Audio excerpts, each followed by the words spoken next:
Hello and welcome to the latest from Hearts Standard. My name is Joel Sked and I'm delighted to be joined by Liam Corbett from This Is My Story. Also can be found on BBC and can be found on Sky, where he said unthinkable rather than unthinkable. But we won't dwell on that. How's it going, Neil? I'm good, mate. Okay, my 15 minutes in the sun and I made up a word. The thing that people didn't see is right behind the camera there was like 6 or 7 workies on their break, so they were like asking the camera guy like, "Who's this guy? What's going on?" Whilst we were trying to talk, and it was like so distracting. But I thought I did right. Honestly, I would not have noticed. Would not have noticed you getting the word wrong, because I get it wrong all the time. Get words wrong all the time. But it was only until you messaged me, and then as I said to you, like the 3 things from the takeaways were Hearts fans praising me for what you said, people questioning unthinkable, and then others were like, why, when you mentioned that Hearts are going to Azerbaijan to play Minsk, querying that on the map as if they didn't know that was what was happening. But no, I know, but there'll be some laugh being a Hearts fan just now, innit? Yeah. It's been great. I just said to you fair that it'd be great just for them to be normal for a wee bit, but there we go. So we're here to we'll chat to you a wee bit about the manager search, but also just it's more about Andrew McKinlay's update that he did with, I think he did with Sky, but the one he did with the HeartsTV, which they kind of got released this morning after a kind of wee teaser last night. But before we get into that, I do have some words from our sponsor, and I am unprepared as always, so I don't have the words in front of me. I do now. Good Vibes Giveaways are proud to sponsor Hearts Standard and offer fantastic prizes to fans of the club. Prizes change weekly and include tech, gadgets, days out, weekends away, tax-free cash, and even OASIS tickets. We know how expensive they were. Get your tickets now at www.goodvibesgiveaways.com and enter for your chance to spread the good vibes sunglasses emoji. And you can find all the details in the description of this video on YouTube, and be sure to subscribe to Hearts Standard YouTube. Now, like I said, we are here to chat about Hearts and the latest going on at Tynecastle. Before we kind of break down Andrew McKinlay's update, what did you make of the update in general?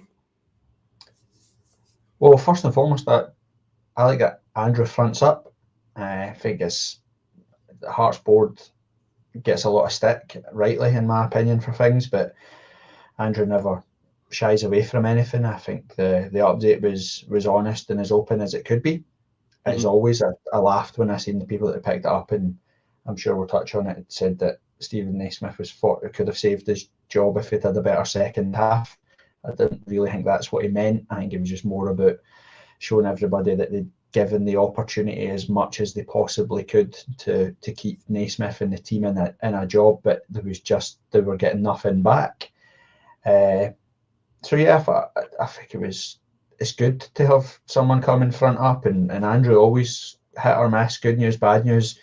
He always comes out and at least lets us know what's going wrong. So it was good to hear from him. I think it needed to have something out there. I thought Steven Naismith gave a very classy farewell thing as well, which I thought he spoke well in his thank you to the fans, and there was no sour grapes there. He understood it wasn't good enough, which I don't know if there's any Hearts fans out there that are arguing against that. So it was good to hear from the club officially what happened and what's going to happen next.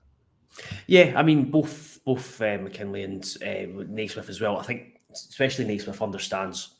Yeah, I dropped a message just to say it was kind of great dealing with him, which it was during the last year or so. He found him really accommodating, open to answering any questions, and like we've been to events where he won't shirk any questions. He's happy to have anyone ask anything of him, but he also understands the nature of football, and if you don't get results, that's you cost. You end up losing your job as a manager. I think he accepted that and understood that, and knew the start wasn't anywhere near as good enough as it should be for Hearts. And I'm kind of glad you, going on to McKinlay, glad you mentioned that about the 45 minutes and how some viewed it as he could have saved his job within 45 minutes. I suppose, I take it you understand where McKinlay was coming from, because I know having spoken to you before, and when you spoke on Sky Sports, that you felt that the board actually gave Naismith more time than probably he should have got. Yeah, like I said, I questioned what was the differentiator, what was the straw that broke the camel's back on Saturday versus full-time at Celtic, full-time versus Dundee United, full-time versus Motherwell, full-time v Dundee. It was a point at Dundee, getting 4-0 down against Dundee. VR chopped the goal off. We were having an absolute stinker. And again, I think what Andrew spoke about was that there was no light at the end of the tunnel. And if you'd seen Hearts come out in the second half and really put on a performance, then you'd maybe say, right, the guys are behind the manager here. They've managed to kick themselves into gear. They understand what's needed. Anybody that watched Hearts in the second half on Saturday knew that, whether it be nighttime, Saturday, Sunday, wherever it may be, that Steven Naismith wasn't keeping his job. We just played, it was so tepid in the second half against St Mirren. It was powder puff. There was no fight. There was no desire. There was nothing to. I mean, you look at, we're 2-0 down at Ross County at home, got 2-2 draw. 2-0 down at home at Dundee, 1-3-2, 2-0 down at Dundee away, 1-3-2 last year. We had loads of Roy of the Rovers comebacks where we managed to dig ourselves out a hole. We've not looked anywhere near that this season. Even at Dundee, we get the goal, we miss a couple of chances, but we were never really looking like going to get back in it. Same at Motherwell, same at Celtic Park. Absolutely, I agree with that. But the big one for me is on Saturday, and I talked about it on, I think it was either video on Saturday or video on Monday, that the Hearts didn't have a shot between the start of the second half and the 85th minute, I think it was, and you're like, you're behind, you're losing, and you need to win essentially to save. Everyone kind of knows if they lose here, then there's a good chance that Naismith's getting sacked, and then I can understand what McKinlay was kind of saying, that there might have been a wee bit difference if the team had showed, like, if they just batter St Mirren and maybe got unlucky, that it might have changed things. I don't think it would have, just because of the external, the noise from Hearts fans, and justifiably so. It would have been another defeat, but there was none of that, and you used the word tepid, and I'll go back to I think looking back at one of the key results at the start of the season was Victoria Pilsen at home. I think we talked about it at the time. You're expecting Hearts to come out and have a rousing performance, big night, big European night under the lights at Tynecastle, full crowd. The crowd were looking to be energised. They energised the team to begin with, and they were looking for something back. Hearts never gave them anything back, and it was just so. It was just such a nothing performance on such a big occasion. Yeah, and we've spoken about it privately before as well. But that's my biggest thing right now with Hearts, is that identity. Like, there's nothing about Hearts that is Hearts for me right now. You even talk about the big European nights. We keep saying that. They're not really big European nights, because the atmosphere ends up flat after 10 minutes. The performances. I look back at John McGlynn at home to Liverpool. We get, I think they scored a deflected goal or whatever to win 1-0, and then the performance away from home. But we were well in those ties, and we've punched well above our weight in Europe throughout our history at home at Tynecastle, and we just didn't have that. There just doesn't seem to be, like, it doesn't matter whether we're playing Dundee, whether we're playing Pilsen, whether we're playing Rosenborg, whether we're playing whoever. There doesn't seem to be a game that we're coming all guns blazing. Everything, like Craig Levein at home to Celtic, we were at them from the very first minute. It was high press, it was energetic, we were slamming into tackles, we were shooting, we were aggressive.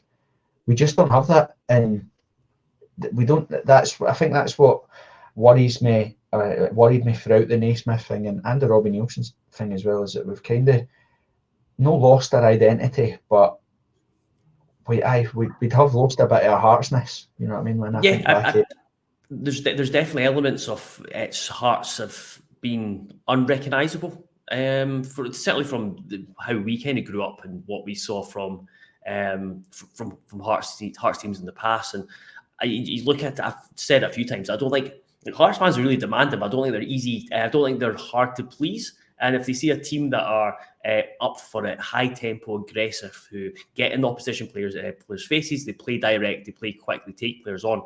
And over the last, I would say for a couple of seasons, where it's kind of went away from that into more control, like control of the ball and kind of round shape and keeping possession, breaking teams down. It was just like, it's not really what Hearts are about. Certainly not in my eyes.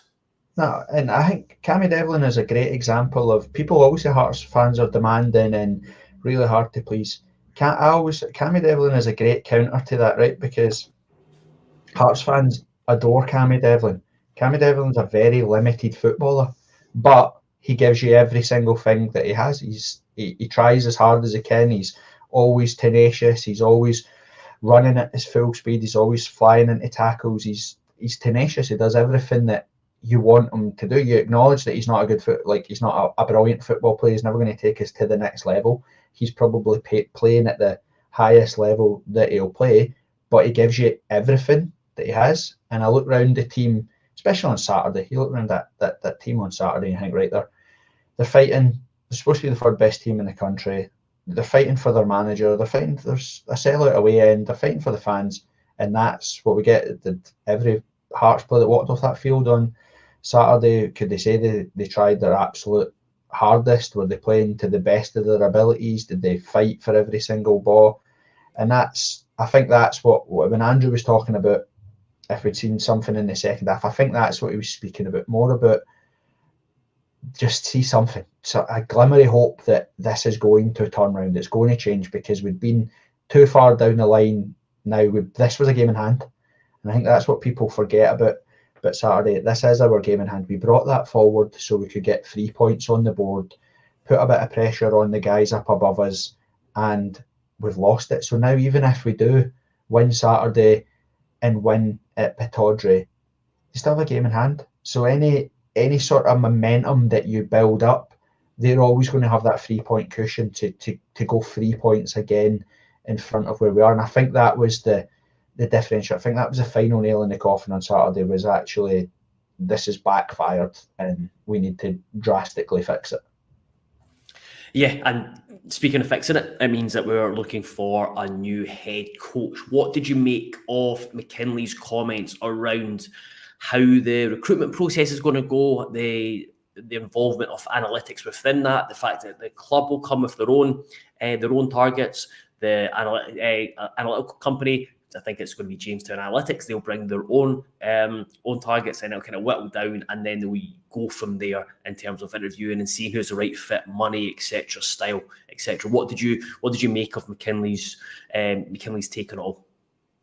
Well, first, again, I think that, I questioned the timing of it, because it could have been 3 weeks ago. But the thing that's most encouraging for me, and about I think the board need praised, is the fact that it was all of them.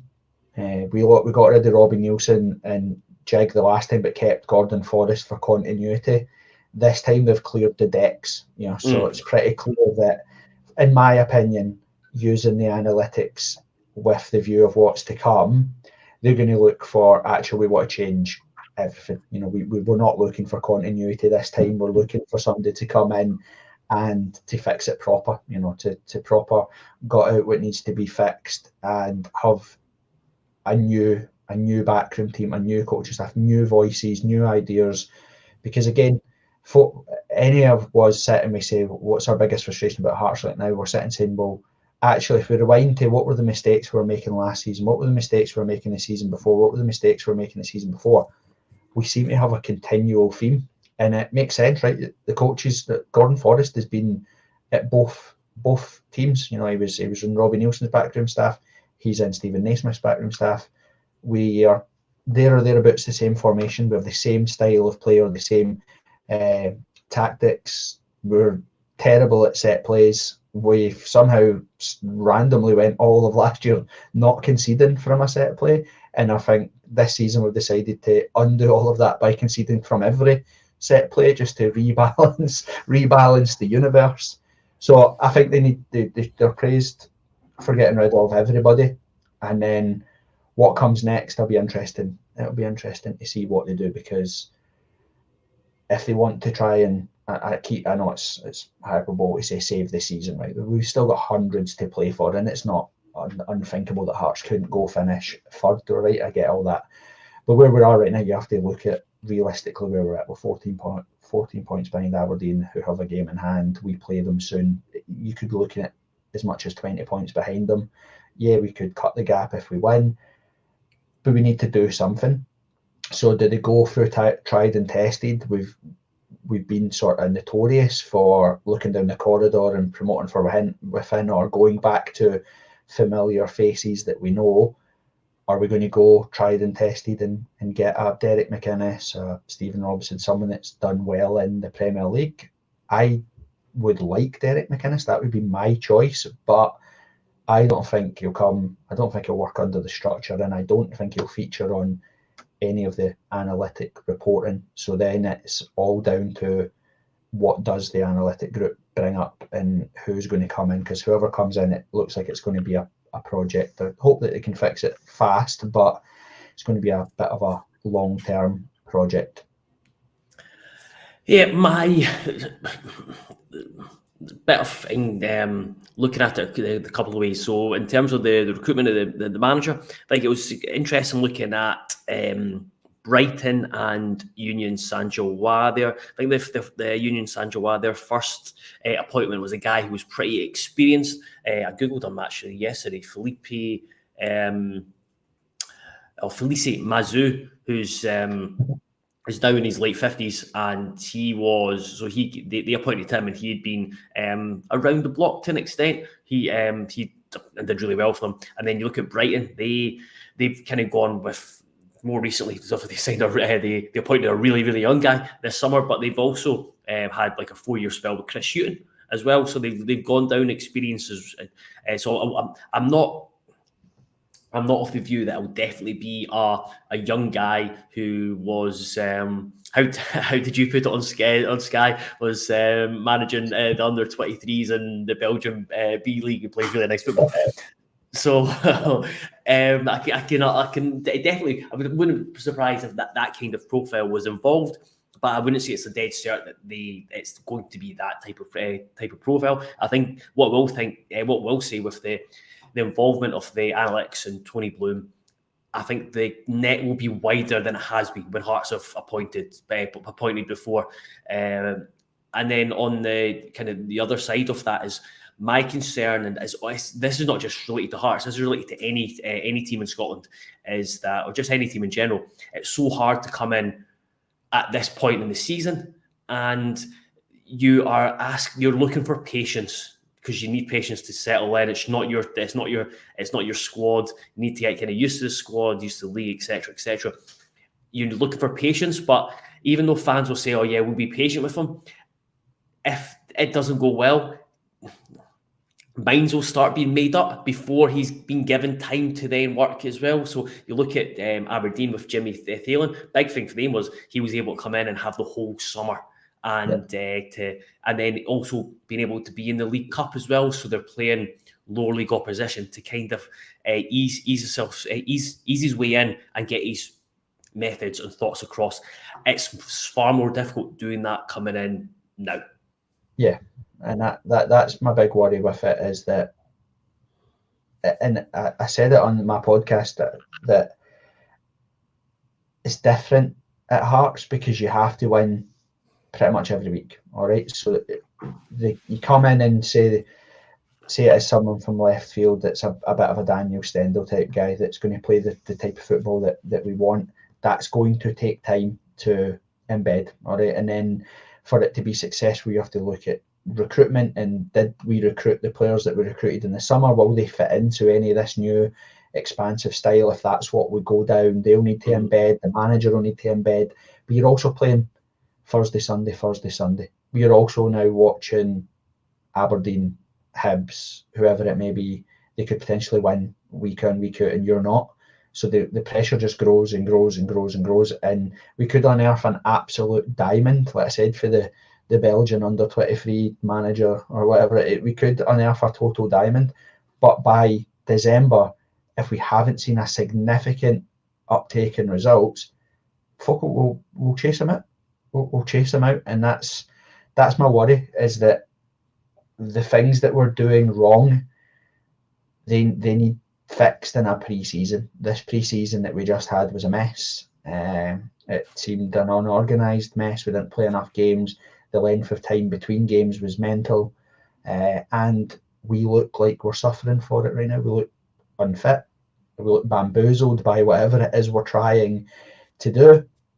And a manager asking someone that doesn't know the league, doesn't know the players, to come in, fix that, win, and get us to where we need to do it all within the space of 2 to 3 weeks is a very, very, very big ask. So I don't know.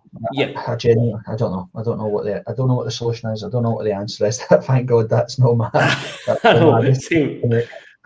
Because I'm like you. I think we probably have the same view on Derek McInnes, but also wary that just with the structure, just the way he works, when he was at Aberdeen, he's at Kilmarnock, he likes to have real control over the football department. He has his own head of recruitment, and I think it's the guy's Russ Richardson. I think there was a stat out as well that I could see on Twitter today that off the X amount of players he signed for Kelly, only 2 have come from abroad, whereas we're kind of shopping in different markets, especially if there's recruitment. The recruitment kind of analysis will take us down a certain route. But also with McInnes is that I can understand other fans and they are concerned about him or Robinson, about guys who have been around the league. And the last thing you want to do is appoint a manager who is immediately going to split the fan base, because that's kind of been the case for the past 2 or 3. I think you could rule Stephen Robinson out. Hearts won't touch Stephen Robinson. Yeah. They won't touch Stephen Robinson. Not with the image of the club and all that stuff. They won't go for someone like Stephen Robinson. It won't happen. Derek McInnes, I get it. I have that. I talked to Laurie on HeartsTV who says, "Oh, I lived in Aberdeen and they hated them and all this sort of stuff." And you say, "I know, but he finished second X amount of times with Aberdeen." I'll take that with a pinch of salt because Rangers were there. Imagine us taking things with a pinch of salt. Oh, I know, we only finished third, because if we finished third season after season after season after season, we wouldn't care what the style would be like. If you look back to all the best Hearts teams that have been about, Jim Jeffries didn't play expansive, brilliant football. He just knew how to get results. And the thing that I like about Derek McInnes is he gets the best out of average players. He gets the best out of his team, and that's what we need. I want a team that's full of legs, physical, isn't like Saturday where it just gets rolled over and has its belly tickled and we go up the road, because I want us to go fight. And that for me that's what Derek McInnes brings. Yes, failure against the Old Firm is something that maybe comes in. I think we've won like 3 games since 1990 or something like that at Ibrox versus Rangers, so let's not measure them against this prolific history that we have of beating the Old Firm. Let's measure them on, I think the lowest ever finish with Aberdeen was 4th. I think he played something like 5 or 6 consecutive years in Europe with Aberdeen. 8 or 9. Yeah, like all of the things that we are sitting here now saying, if a manager was to come in, what would we want him to do? Right, consistently finish 3rd. A bad season would be finish 4th. Right, well, he ticks that box because he never finished lower than 4th with Aberdeen. Get to semi-finals, get to finals. Right, he did that religiously. Play in Europe every single year. Yep, he does that religiously. Find a player, sell a player for big money. Well, he did that at Aberdeen. He does that religiously as well. Constantly find and rejuvenate a team so that it goes again the next season. Well, he did that at Aberdeen. And that for me that's what I want. I'm sick of going to Hearts games and not knowing what I'm going to see. I don't know what the starting 11 is going to be. I don't know if we're going to play 3 at the back, 4 at the back. We're playing 2 up front, 1 wide. Is Shankland will be in the 10. Is the midfield going to change? Is the back 2, the 2 centre backs, are they going to change? Is the goalkeeper changing? Every week. We all laugh. We wait for the roulette of the team sheet coming in at 2 and then try to figure out what's happening. Because Stephen Kingsley's on the team sheet. That doesn't mean that he's playing left back. He could be playing right midfield. He could be playing in the six. It could be, you don't know. And I just want to know what I'm going to get when I go watch Hearts, and I think that's Derek McInnes. Yeah, what I would add to that is with Jeffries, I look at Jeffries and I think there was a bit of expanse. Like, at least with Jeffries, you knew Hearts were going to attack teams, like, and they would be direct, and you knew that they would look to win games as well. McInnes, in terms of his style, I think it gets a wee bit overshadowed, but when his first couple of years at Aberdeen, they're really good to watch with the players that they had. And Kilmarnock, I don't mind watching Kilmarnock. Like you said, you know what you're going to get with them. But I think, as Beat Bop Boop says, I think Derek McInnes would be the right man for right now. In terms of long term, I understand the want for a foreign manager. I do think it's one of those people of. It just goes round in cycles. People want something a wee bit different, and then if that doesn't work out, they'll go, right, like, let's go for someone we know who's going to get the job done. So yeah, it's going to be a fascinating appointment process, that's for sure, for the names that are going to come up. Just moving on to a wee bit more of his McKinlay's update. Was there anything else kind of stood out? What did you make of his comments? The other two things that stood out for me were, I know he couldn't really get drawn too much on the investment, but did say, I think he said to Sky, that it was exciting. And then he spoke about the sporting director role as well, with Graham Jones, how it'll be slightly different to the one that Joe Savage kind of oversaw, and that makes that's no surprise, considering the shake-up of the recruitment department with the possible investments. So was there anything else that kind of stood out for you in what Andrew McKinlay said? No, like I said, that it makes people were questioning the Joe Savage stuff in the background. He kind of quietly left the club, no very much fanfare, after having been pretty successful in what he'd done, been quite an integral part of what Hearts were all about. And then obviously you now understand the actions in the summer by the potential investors, and then what this is going to look like kind of makes sense. It's probably someone that doesn't want to work in that environment. It makes his role almost redundant, as he was the sort of overseer of that recruitment team and recruitment department. If now they're not going to work it, but there's something that's better than what we've done. So that made sense. I like it's the lazy stuff of, and we do it, we're guilty of doing it too, because we care and only care about Hearts, but the laziness of everybody else outside of Hearts talking about, I like that he nailed down they're not a feeder club. We're not affiliated to Brighton. We won't be affiliated to Brighton in any way, shape or form. If it does transpire that Tony Bloom invests in the football club, it's not, like you said. I know that Andrew last season was pretty vocal, and rightly for me, about the whole multi-club system and clubs becoming feeder teams or dumping grounds for players, and then also swallowing up assets to protect any investments in case it does go south. That's not what's happening here. So that was good that he nailed that down. I like that it's obviously a very exciting prospect of what's coming on. The other thing as well is that obviously a lot of people keep referring back to this Foundation of Hearts vote, which I think we're miles away from that right now, because what we're talking about coming in won't require any shares or anything like this. Is basically a free trial of something that's had nothing but guaranteed success in Belgium and in England. So it's exciting in that regard. And then I found it interesting about the Shankland stuff. Obviously he's not closed the door for it, but explained no bids, and the club are comfortable if he chooses to leave for free. Obviously then that would happen, but they're also open to discussing contract terms with him. So yeah, I thought it was a good interview. I thought he covered all the bases. He talked well. I think if there's any nerves out there as to what's going on in the background, I like the explanation about the contract extensions as well. Now that we can be really reactionary to that now because we've lost 8 games in a bounce, and you think, oh, that's such a stupid idea. But actually, when it was signed, it makes sense. It shows you the type of person Steven Naismith is, right? You're looking at for the other coaches there to say, look, these guys, I don't want them worrying gone into this season having had a successful season that they might have to start looking for new jobs, could have their head turns, etc. We can trigger an extension for a year, and it gives us another year to worry about it. In the club sensibly with the 3-month notice period, they're in no worse state now than they would have been if they hadn't give them the contract extension. Do you know what I mean? So I like that he cleared that up too.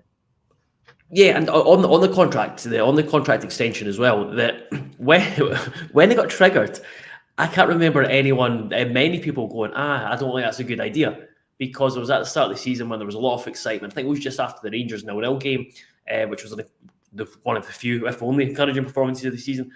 So it did seem to make sense after the season it was, and then you're looking at Naismith just with his pedigree down south and his name. It's like if he has another a strong start to the season, then teams down in England potentially might view him as an option. So at the time, it made sense. All it does is show that football can just change drastically, and it's just such a strange environment. But these things happen. So like the whole contract thing, I thought there was a lot made out of nothing in the fact that they rewarded a management team for being successful, and now they've after the worst start to the season, the worst start to a season in the club's history, they've been kind of relieved of their duties. So just because both decisions make sense to give them the contract, but also relieve them their duties. The only thing that I would touch on was that it's the same thing they did with Robbie Neilson. That's the only bit that worried me, was that now the two same mistakes. They extended Robbie Neilson, Lee McCulloch and Gordon Forrest's contract at the start of the season, where we had European group stage football, having secured third the season before, and we've done the same thing with Naismith and that. But again, he's explained it after hearing his explanation and why, without having recency bias, because we are rubbish right now, that made perfect sense for where it was. And it actually shows the club, for me, and Steven Naismith in a good light. And it's financially not impacted us in any way, shape or form. So I don't get the pant wetting. There's lots to wet your pants about. That's not one of them. And I suppose finally, Graham asks, were you surprised there were no bids for Shankland, as McKinlay says? No, not really. I think you look back at where he's come from to where he is, he's obviously wants to go to Rangers.